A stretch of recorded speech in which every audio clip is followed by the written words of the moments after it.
Próba wzbudzenia w tobie poczucia winy to jest forma manipulacji, która polega na tym, żeby ciebie przekonać lub skłonić do tego, żebyś robił lub robiła coś wbrew sobie. Kiedy nie masz na to ochoty, kiedy nie masz takiej potrzeby, kiedy nawet sądzisz, że to nie jest dobry pomysł, żeby to robić.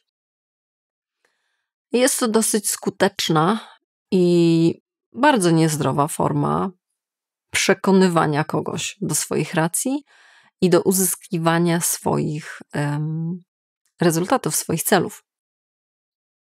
To może czasami wyglądać jak powiedzenie, no dobrze, to ja tutaj sama sobie posiedzę, nie musisz do mnie przychodzić. Albo, no myślałem, że mogę na ciebie liczyć. No nie? Brzmi nieźle. I to już zadziała. Dlaczego? No dlatego, że odwołuje się do naszych jakichś dobrego serca, do poczucia odpowiedzialności, do tego, że gdzieś być może sami mamy jakieś takie ziarenko zwątpienia, czy na pewno powinnam zostać w domu i zająć się sobą, czy może nie, powinnam tam gdzieś iść i coś robić, komuś pomagać itp. itd.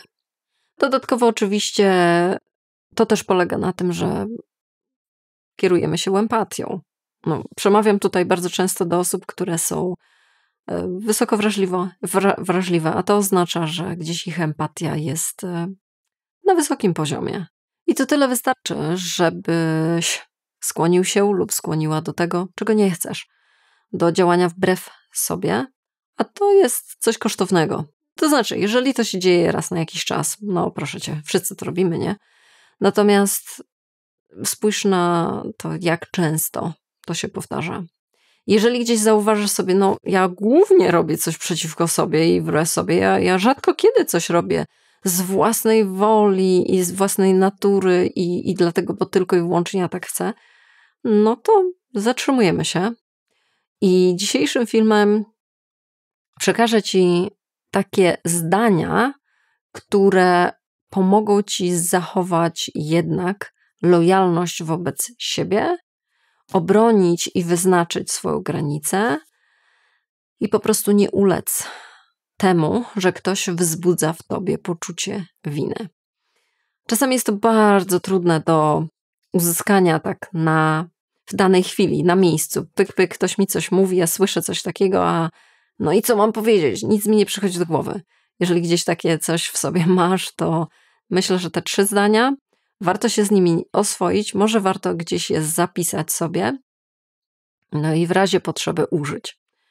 I będę je przedstawić ci 3 zdania i one będą poukładane w takie schodki.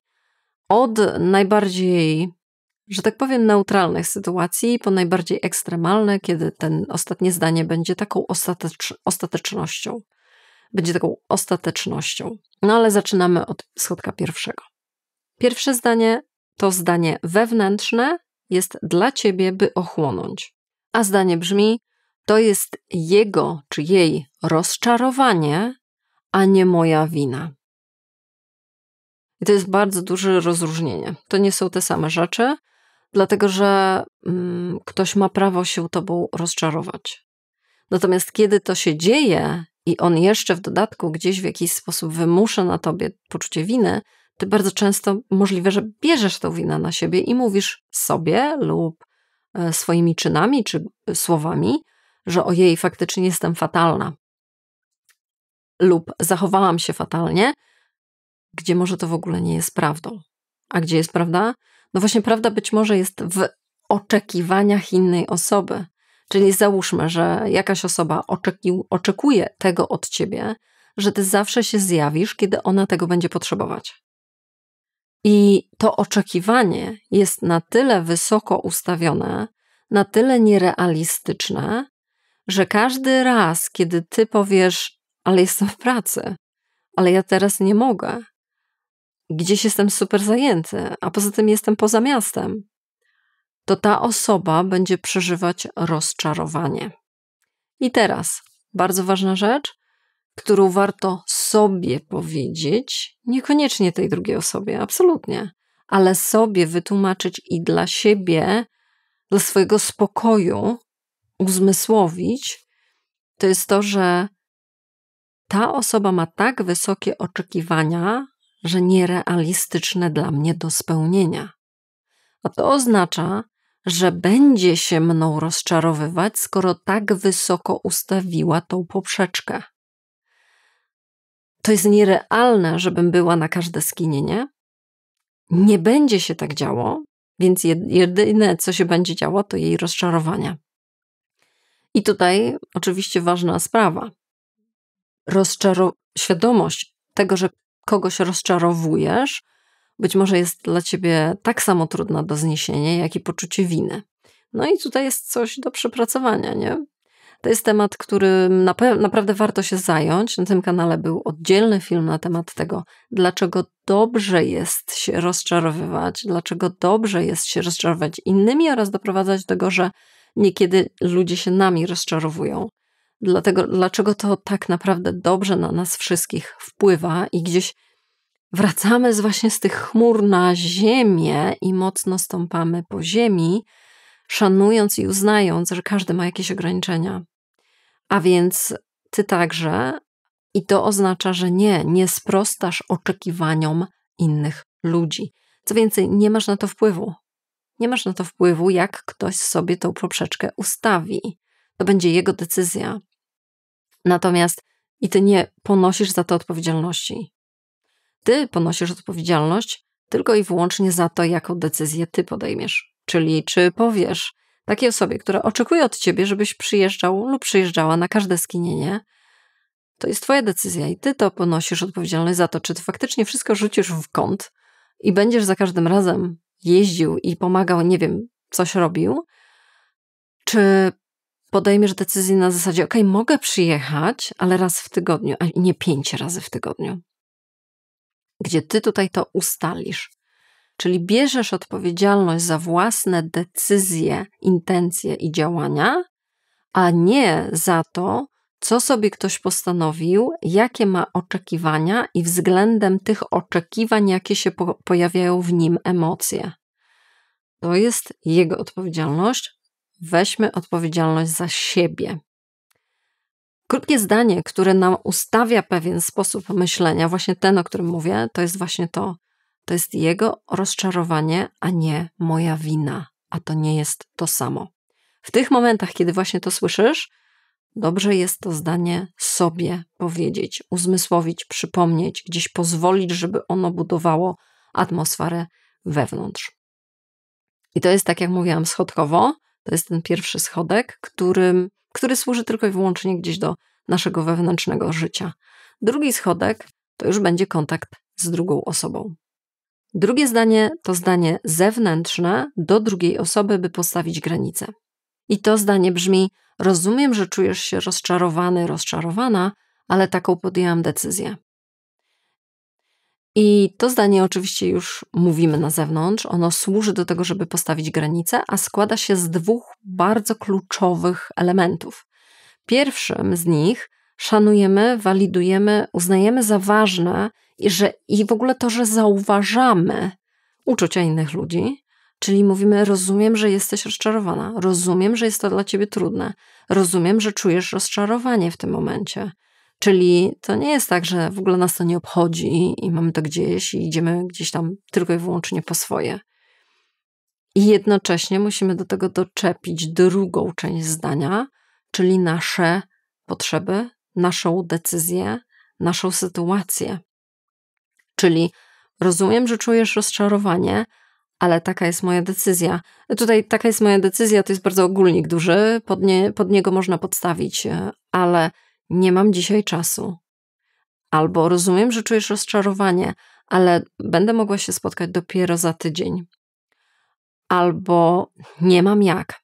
I zauważ, że to jest informacja. To nie jest tłumaczenie się, to nie jest przepraszanie za nic, ponieważ nie masz za co przepraszać, tylko to jest po prostu wymiana informacji, że akurat teraz nie masz czasu, a będziesz mieć za tydzień. Że akurat teraz nie masz możliwości, ale będziesz mógł mieć kiedyś tam i się odezwiesz. To jest wymiana informacji. I to jest bardzo kluczowe, żeby w sobie trzymać tą świadomość, że ty teraz udzielasz pewnych informacji. Oczywiście spokojnie, bardzo licząc się z faktami, ale jednak nie po to, żeby z kimś pertraktować, czy ty faktycznie masz czas, czy nie. Pamiętaj, to nie jest ani negocjacja, ani tłumaczenie się, ani zapraszanie do ingerencji tej drugiej osoby, tylko to jest informacja. I oczywiście dodam tutaj coś, co już często powtarzam na tym kanale. Gdzieś stawianie granic bardzo często nie polega na tym, że mówimy to raz.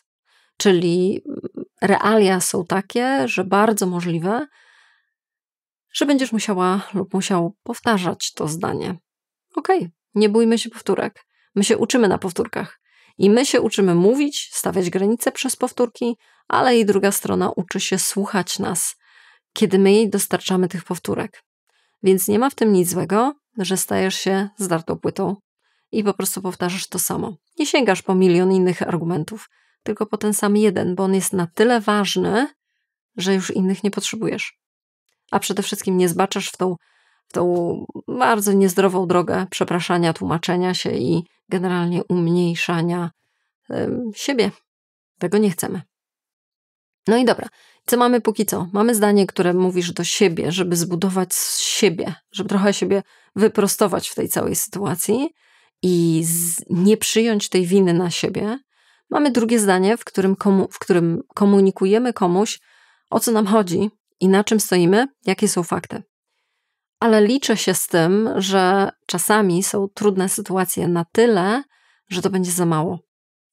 I często w komentarzach czy w wiadomościach dostaję takie informacje, że widzowie Wicki istnieją, może poruszają się w takich sytuacjach i w takich relacjach, gdzie ktoś, nawet przy dużych ilościach powtórek, nie jest otwarty na tego typu dialogi i komunikacje, więc musimy sięgnąć wtedy po zdanie bardziej ostateczne, nazwałabym je.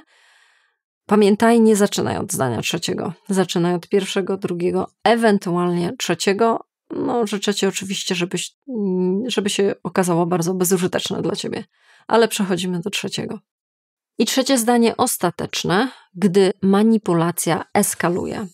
A to zdanie brzmi: widzę, że próbujesz wzbudzić we mnie poczucie winy. W ten sposób nie będę kontynuować tej rozmowy. Czyli widzimy, że poprzednie punkty nic nie dają. Widzimy, że te wymuszanie poczucia winy na tobie jest niesłychanie silne i wręcz może agresywne. To jest najwyższy czas na to, żeby powiedzieć: ja wysiadam. Czyli ja w ten sposób nie będę rozmawiać. To nie o to chodzi, że zrywasz kontakt, zrywasz dialog. Wręcz przeciwnie, ty chcesz zachować dialog, tylko żeby on faktycznie był dialogiem, a nie atakiem. Dlatego mówisz: w ten sposób. W ten sposób nie jestem w stanie rozmawiać. Nie będę kontynuować tej rozmowy. Nie będę z tobą rozmawiać. I oczywiście, jak widzisz, nazywasz rzeczy po imieniu, czyli jakby zapalasz światło na tą wymianę, która tutaj się wydarzyła. Już się nic nie dzieje gdzieś tam w mroku, w zakątku ciemnym, tylko nazywasz to, że widzisz, że ktoś na tobie wzbudza w tobie wyrzuty sumienia i poczucie winy i demaskujesz tą grę. Nie twierdzę, że to ma zadziałać. To też absolutnie nie jest żadną gwarancją na to, że druga strona powie ci: o, faktycznie to robię, nie byłem świadomy, przepraszam cię bardzo, zacznijmy rozmowę od nowa. Jeżeli coś się takiego zdarza, to po prostu wow, naprawdę bardzo cenna wymiana, warto ją docenić i absolutnie jej nie odrzucać. Natomiast nie jest to nigdy gwarancją i to nie będzie gwarancją tego, co zrobi druga strona i my na tym się nie zawieszamy. Nie radzę ci się na tym tak zawieszać, że powiem to zdanie, to ona coś zmieni w sobie. To zdanie nie służy do tego. To zdanie służy wyłącznie do tego, żeby siebie wyjąć z sytuacji, która jest patowa i agresywna i bardzo, bardzo niepomocna. I tym zdaniem jakby zamykasz drzwi do tego typu dialogów. I to jest wystarczające, co można zrobić i to jest coś, co ty faktycznie możesz zrobić, bo nie możesz panować nad tym, jak rozmawia druga osoba, ale jak ty rozmawiasz lub nie rozmawiasz, czyli wychodzisz z rozmowy, no na to masz gigantyczny wpływ. Oczywiście mówimy tutaj o trudnych rzeczach. Gdybyś potrzebował lub potrzebowała wsparcia, rozmowy, konsultacji 1 na 1 online, to zapraszam, też jest w mojej ofercie. Poza tym też takim nieustającym źródełkiem wsparcia i spokoju jest newsletter, który wysyłam raz w tygodniu, którym zachęcam cię do jakiejś autorefleksji, do tego, żeby w jakiś sposób siebie wesprzeć. W każdym tygodniu na inny sposób. Zapraszam serdecznie do zapisu. A podsumowując, coś, co muszę absolutnie tutaj jeszcze podkreślić, mianowicie to, że ty masz prawo do swoich potrzeb. Ty masz prawo do swoich własnych oczekiwań. Ty masz prawo do swoich poglądów i swojej perspektywy. Ona będzie się różnić od innych ludzi, perspektywy innych ludzi.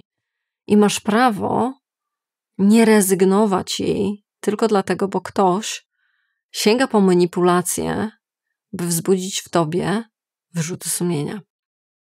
Masz prawo obronić siebie, stanąć po swojej stronie. To nie oznacza być agresywnym człowiekiem, to nie oznacza egoizm i myślenie wyłącznie o sobie. To oznacza budowanie swojego zdrowia psychicznego. I mam nadzieję, że te 3 zdania ci się przydadzą właśnie w tej kwestii. Daj mi znać w komentarzu, które z nich najbardziej. Każdy komentarz, każde kliknięcie, subskrypcja, wszystko co robisz na tym kanale, oglądasz, klikasz i tak dalej, jesteś. To znaczy, że wspierasz. To po prostu jest taka prosta zależność. To znaczy, że wspierasz to, co robię, za co ci bardzo, bardzo dziękuję.